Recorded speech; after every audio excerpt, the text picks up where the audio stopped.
there's 3 of us, granddaughters, and we grew up hearing these stories. And I think about the fact that my grandfather, it didn't tell us his stories, that he didn't talk about it the way my grandmother talked about it. And I think for us, being the recipient of the stories, being able to hear them and know about this world that disappeared, to know the names of the people who were lost, to be named for the people who were lost because we are named for them.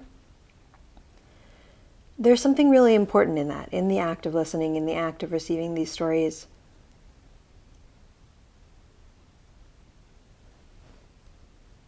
And I'm glad we could be in that position. I'm glad that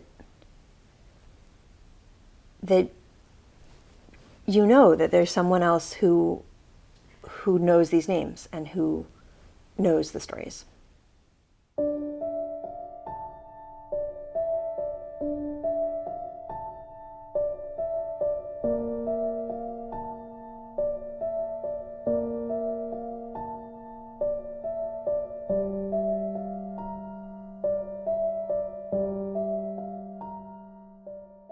Gisela Adamski, born Sachs, was born on January 17, 1928, in Upland, Upper Silesia, Germany, now Poland. She was 5 when the Nazi regime started having an effect on her life, and this is her recalling the changes she experienced. How did it start? What do differences did it remember coming to the store and seeing the painting on it, Jews are pigs and don't buy from Jews. And I was able to, I don't know if I could read it or if I was told what it said, but I do remember that. But then things calmed down and life became pretty normal. I started school when I was 6 in a private school, but eventually I was expelled as a Jew, that as a Jew I could not go to a private school and I had to go to the public school.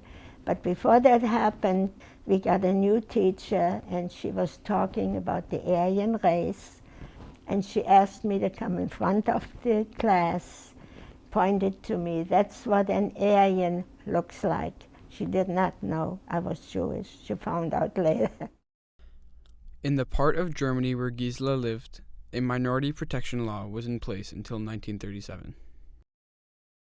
As far as things happening, like you're not allowed to go to the movies or the theater or own a record player. In those days you had record players. That didn't affect us until after 1937. Right. Until then, things were pretty quiet, which probably was wonderful for us at the time, but maybe my father would have worked harder to get us out.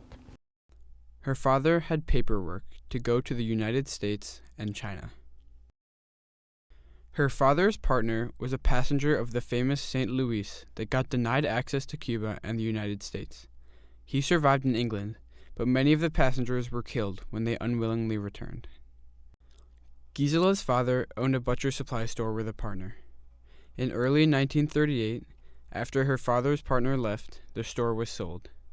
They were told to sell their stores, and any remaining ones were taken away on Kristallnacht, when Gisela was 10.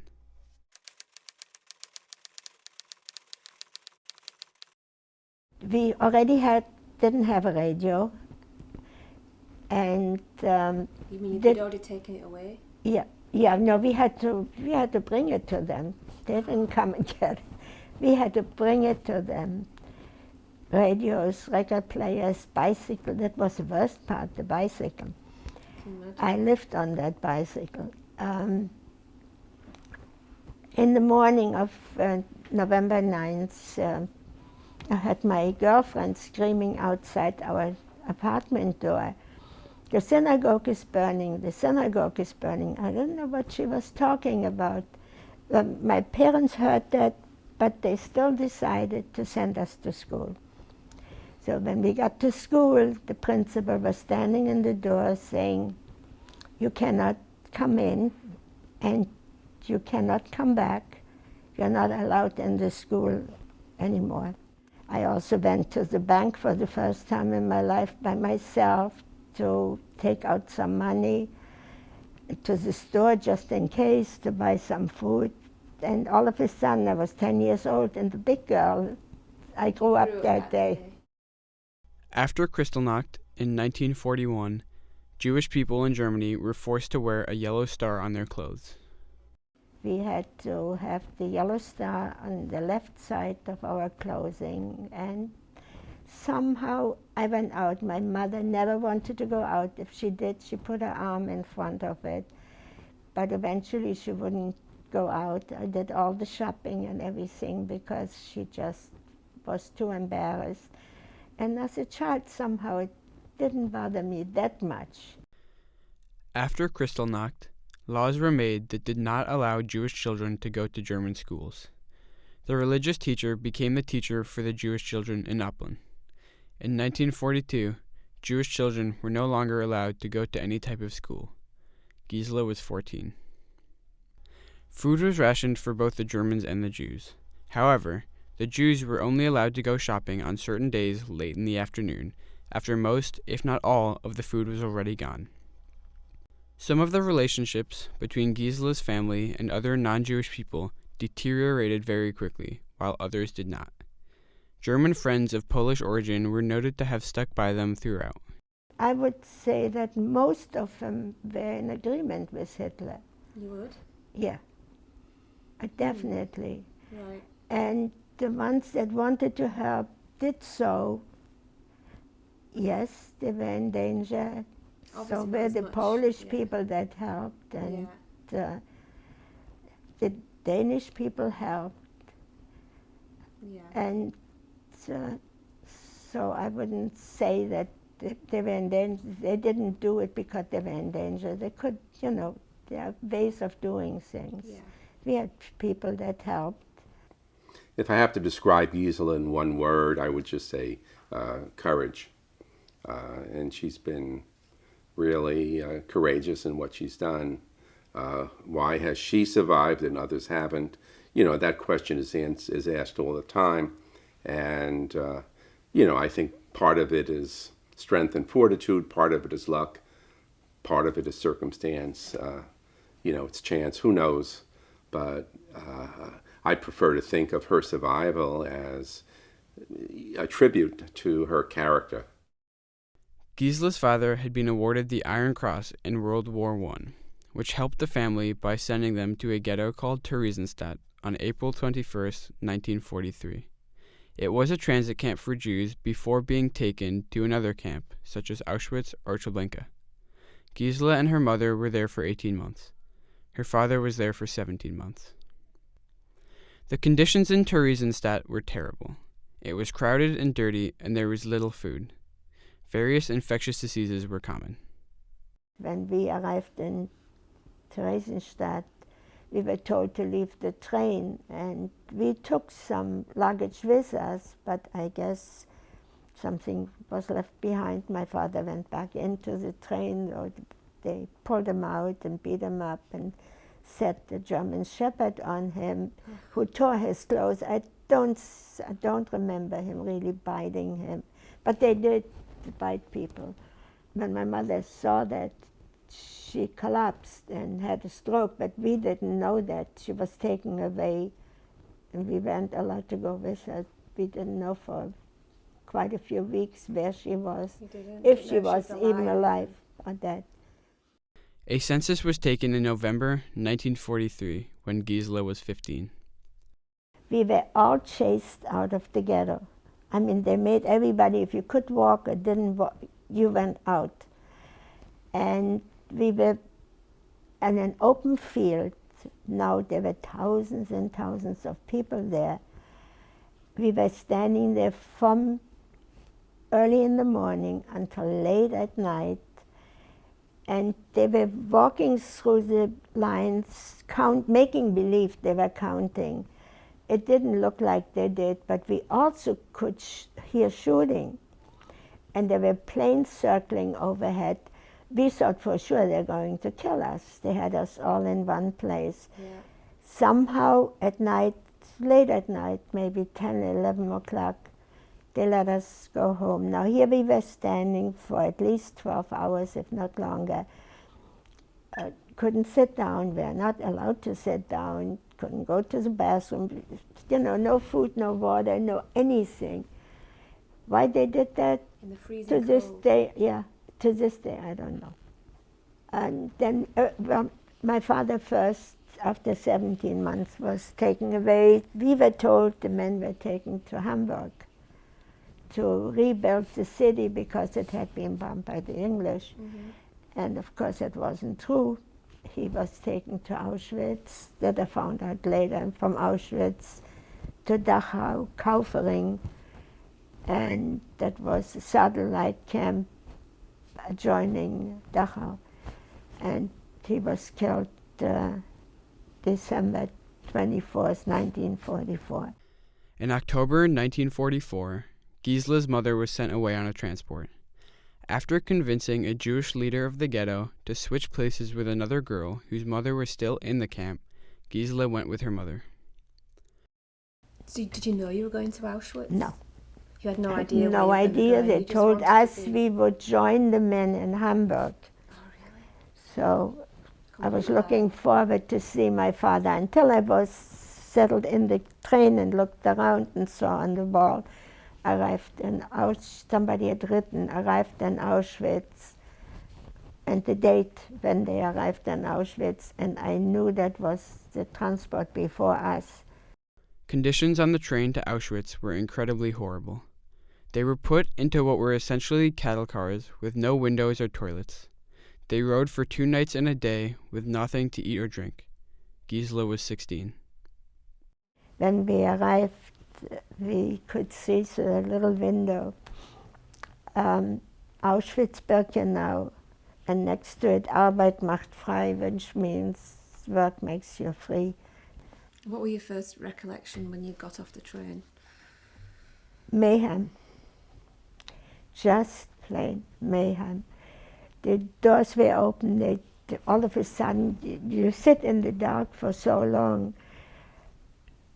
There was light and people were screaming, out, raus, raus. And I knew my mother couldn't, she had been taken into the train on a stretcher, and there was no stretcher, of course, available, and I helped her. Somehow she walked out of the train holding on to me. We were not allowed to touch any of our belongings. They screamed. And when we came out, there were mothers holding their children. They pulled the children from them. And of course, the kids were screaming, the mothers were screaming. It was an unbelievable experience. I can imagine. And I was trying, there was a doctor standing there. I have a suspicion it was Mengele, I don't know for sure. I was told to go right, my mother was told to go left. So of course I tried to go with her. Somebody pulled me one of the capos. Those were our people that were made to do these things. Somebody actually came over to me. You tell them you are 16, you tell them you are 17. And when I heard that, I figured, aha, if I say I'm younger, then they let me go with my mother. So I said I was 15 when they asked me, but didn't help me. Yeah. I still wasn't going, but when there was some kind of a pause and I thought they weren't looking, I again tried to go over to the other side, and again I was, this time I was really beaten, made to go the other side, and that was Did you see your the mum? last time I saw my mother. I didn't see her after that. But I did see the flames from the crematorium when I came out, not realizing what it was. That I realized a few days later what I had seen was extermination. Right. What were the conditions like there? Incredible. We were marched into a room. We were told to strip naked, fold our clothes nicely and put it on a bench, and then come out. The Germans were standing, gawking at us. There were people sitting there. I don't know if really now to this day if it was men or women, and they shaved our heads because the hair was valuable too. They looked into our mouths if we had gold fillings. Thank God I didn't have any, but they yanked out the whole tooth if you did have it. Yeah. And we were given some dirty rags, told to put them on. I was given some huge wooden clocks that I could hardly walk in. We assembled, we were chased in and out the whole time I was there. We never were assigned bunks. Usually you got a bed, you know, this is where you sleep. But we weren't given because they knew that they were going to send us out to work. They had only selected the fittest. Right. And what kind of work did you do? In Auschwitz, nothing. Oh. No, I was in Auschwitz 6 days, and just to buy time they put us into a room where there was not enough room to sit. Even we were standing and falling asleep, standing up. Sometimes we were able to sit on our legs. It was boiling hot, and we were chased outside where it was bitter cold, kept outside for a while, counted. They constantly counted us because I guess they had to do something with us. We were not given any food. We were allowed to use the bathrooms only maybe twice a day, and you couldn't always do that because you had to line up and there were so many people. After 6 days, our numbers were called and we were put into a train and taken away from Auschwitz. And on the way, the train stopped of all places in Auburn. And I was thinking, God, what happened to me in that little time that I'm away from here. And where did you go next? Next we went to a camp. There was a satellite camp of Groß-Rosen in Kurzbach. They called it Kurzbach, the camp. When we arrived at the station, we were marched for quite a long trip to the camp. There was 2 large barracks. We were 1,000 people. 1,000 people. And there we did very, very hard work. And the clothes we had wasn't warm, and it had gotten very cold. Right. It was winter time. We worked outdoors. We built a defense line against the Russians. So we had to dig ditches, and then they were camouflaged with trees and leaves. So we were digging, then it got too cold, you couldn't get the shovel in, so some of us had to use a pickaxe to open the soil, and I was one of those, but at least it kept me warm, and the guy behind with the gun, made me burn. I think we went to work. I want to describe the condition in that camp. How I survived it, I often wonder, how did we do it? We had no clothes to change. One set of We clothes. worked in the same clothes. We came home wet, sometimes it was snowing. Yeah. We slept in those clothes, they were wet Dirty. and dirty, and we didn't wash. To this day, when I feel so good when I take a shower, I can't even begin to tell you. Not being able to wash for 3.5 months, Nothing. For food, we got in the morning some bread that we ate immediately, because if you put it down, somebody stole it. People were so hungry, they didn't care. We hardly got any food. We were doing this hard work. When it got too cold, when we couldn't get into the soil anymore, they sent us into the woods to carry out tree trunks. On the way to work, they used to beat us just Because they could. just because they could. Right, you got. No one was called by their name. Now they were just a number. We only got numbers in Auschwitz, and that those numbers had been on our clothes. They had sewn it on, and you know what? I forgot that number. I never took that with me. I know it started with 8, but I don't remember. It doesn't really matter. I wanted to play the lottery and see at one time. Gisela was in this labor camp for 3.5 months. All of the workers alongside her were females. While there, she turned 17. They told us one morning to line up. They gave us a larger ration of bread than they normally did. And we were told to just follow them. But before that, they asked if there were any people there that had done field work, they should stay behind. Luckily, I did not volunteer. I just went with a group. I found out later that the ones that stayed behind had to bury the people that they shot that couldn't walk anymore. And we did a lot of mileage every day. You said about 30 miles? Yeah, something like that. And what did you have on your feet?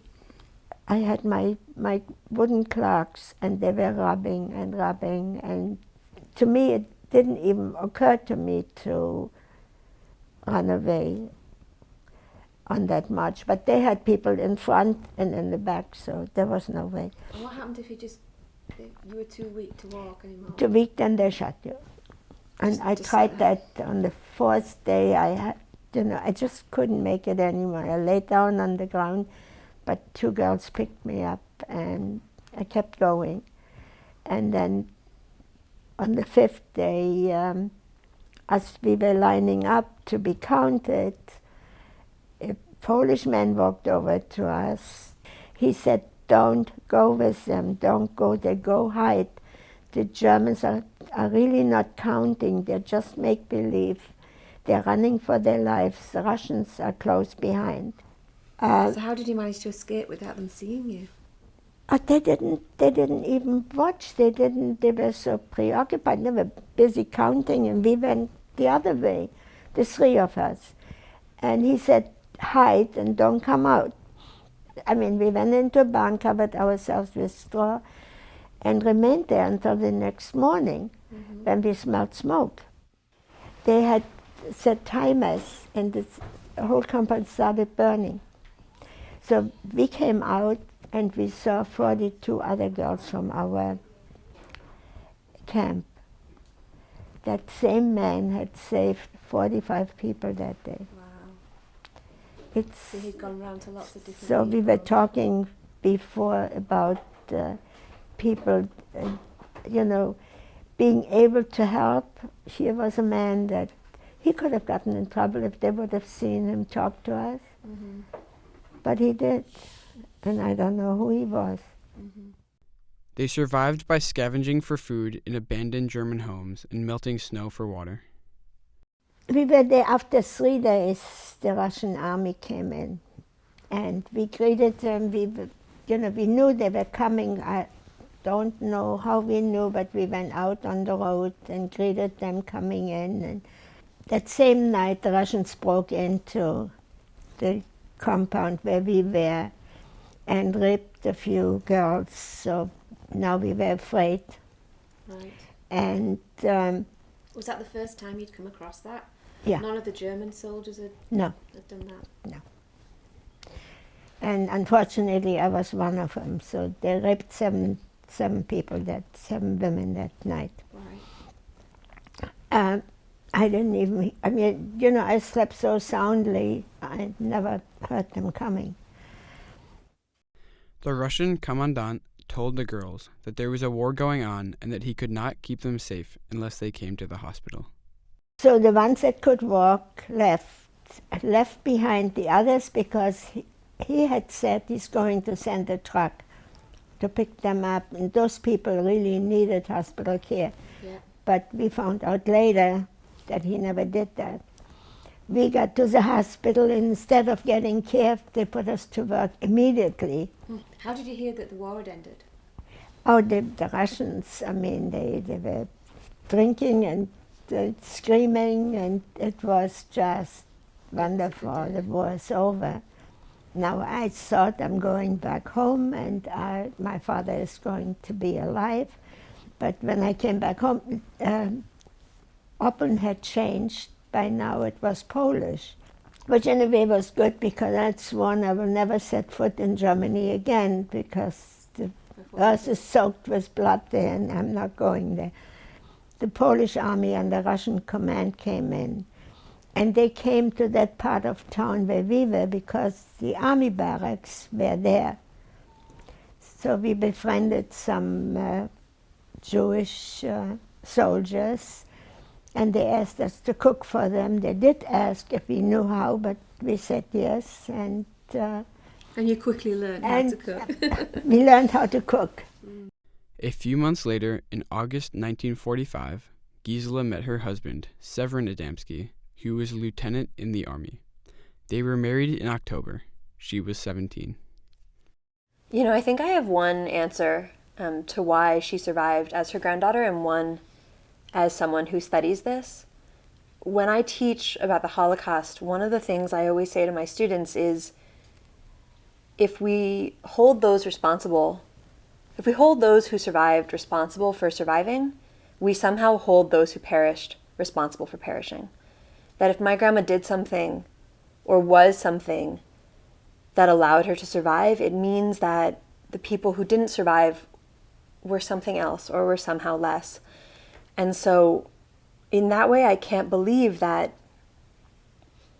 there's something about her that allowed her to survive, because it would say that there was something about her mother or her father that didn't allow them to survive. As her granddaughter, though, I want to believe she survived because of who she is, but I don't know that I can.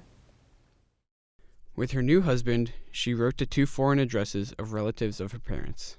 Her uncle in Paris responded and helped to get them papers from the U.S. In May 1946, they moved to France, and their daughter, Eliane, was born on July 27, 1947. In 1949, they moved to Israel and stayed there for 6.5 years, waiting for their papers to the U.S. In 1956, when Eliane was almost 9 years old, they finally came to America. They initially lived in a studio apartment in Queens and all learned English. Her husband quickly found a job as a tailor. After a few previous jobs, Gisela found work at a gauge calibration laboratory. She worked there for 27 years and eventually ran the company after her boss died. I moved to West Hartford, lived in an apartment building. It was very nice, but I was very isolated when I heard about the place I'm living in now, which is a senior residence. Mm-hmm. And you're very happy here. And I'm very happy here. I have a very small apartment. In 2013, Gisela was diagnosed with non-Hodgkin's lymphoma. She was 85. Diagnosed with cancer, and they were going to give me chemo. And I said, no, I'm too old. But that surgeon saw something in you. Yeah. He saw that you But got he had the fight. also just found out that I was a Holocaust survivor.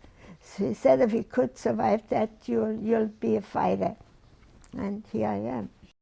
In 2014, Gisela received a high school diploma at 86. And it always, bothered me that I didn't have an education. I never let anybody know. I lied on whenever I filled out an application.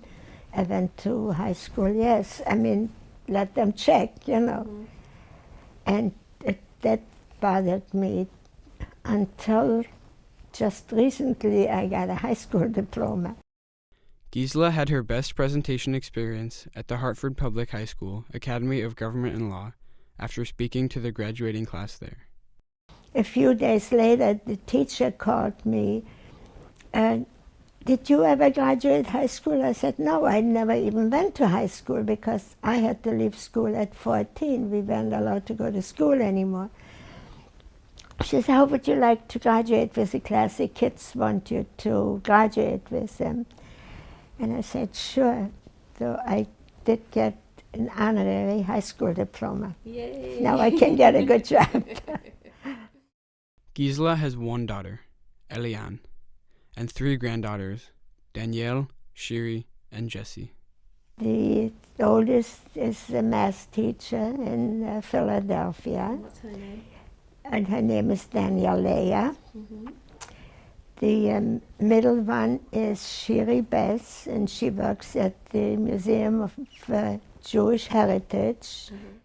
Shiri takes cadets from all branches of the military to Auschwitz to show them what happens when you just follow orders without question, because that is what the Germans said happened.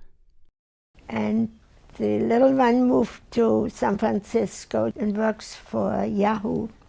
This is Gisela and Eliane's response when asked about forgiving the Germans for what they did. I did hate them With every very bite. badly in the Yeah. beginning. But as time went on and I realized it's their children now and their grandchildren, I don't particularly like them, but I don't hate them. Do you think you've forgiven them? No, You haven't forgiven them. it's not up to me. It's up to you. Okay. How about you? The word hate doesn't resonate for me. It doesn't have any meaning. When I think of my mother, I think of, not to speak for her, but in her place, I think of rage and maybe grief. I grew up not hating the Germans, but not having any room for them in my life, so we didn't buy German products. And we didn't really speak German, and we put the language almost at fault too. I went back this year for the first time. I went to Auschwitz, Poland, and I was afraid of that hate and that rage. But I had my mother's granddaughter, one of my daughters, with me, sort of protecting me and walking me through it. And I think you don't lose your history, you don't forget your history, but you make room for the future. What's the 3 most things that you're most proud of in your lifetime? Number one, seeing my daughter, Of course. my granddaughters. And That's about it. that's it. You've left your own legacy behind. And you Or should be maybe proud. my mother could be proud of herself. I was about to say, and Yeah. you need to be really proud of yourself. That would be because presumptuous. every time No. you go and speak to a school of children and pass on your story, you're doing exactly what you want to do. Gisela's orchids on her windowsill are a symbol of her perseverance. Although they were essentially dead, Gisela saved them and revived them, as she did with her own spirit countless times while enduring the Holocaust. Gisela's hope is for the world to be in peace. She wished that the Holocaust would be the last genocide that this world would have to endure. Unfortunately, this wish didn't come true. Since the Holocaust, several more genocides have occurred throughout the world. Cambodia, 1975.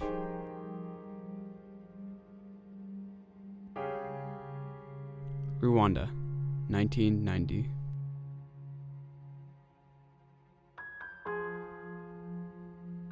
Bosnia, 1995.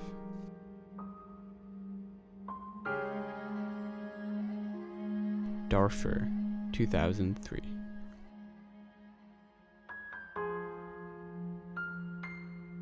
Gisela and many other genocide survivors like her ask for your empathy. Listen to your conscience and stand up for others instead of simply standing by and doing nothing. Stop the hatred. End the genocide. Pastor Niemöller of Germany did provide this example of the way the majority of people acted during the Holocaust. In Germany, the Nazis first came for the communists, and I did not speak up because I was not a communist. Then they came for the trade unionists, and I did not speak up because I was not a trade unionist.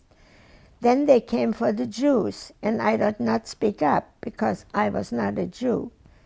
Then they came for the Catholics, and I was Protestant, so I did not speak up. Then they came for me. By that time, there was no one left to speak up for anyone.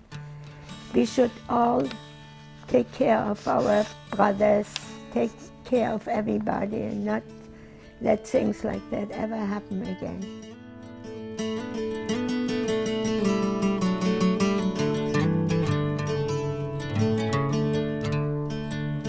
Where did it all go wrong? Your dream is gone, now you're trying to find a way through. Will the street light shining over you? The rain hides the tears you've been saving up for all these years. Holding on, letting go, how would you know? You'd have nothing to show at the end. When the lights go out, you're blinded by the dark again. You're shattered and broken, and you can't see through this darkness again, and you will never see the light at the end. So throw out your hands and just keep holding on. Just keep holding on.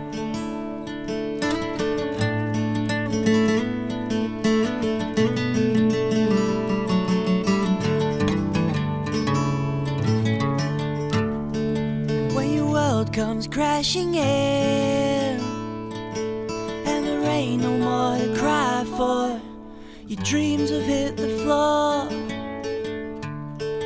When there's nothing left to be said, and your only friends are the lights shining overhead. When the lights go out, you're blinded by the dark again. You're shattered and broken, and you can't see through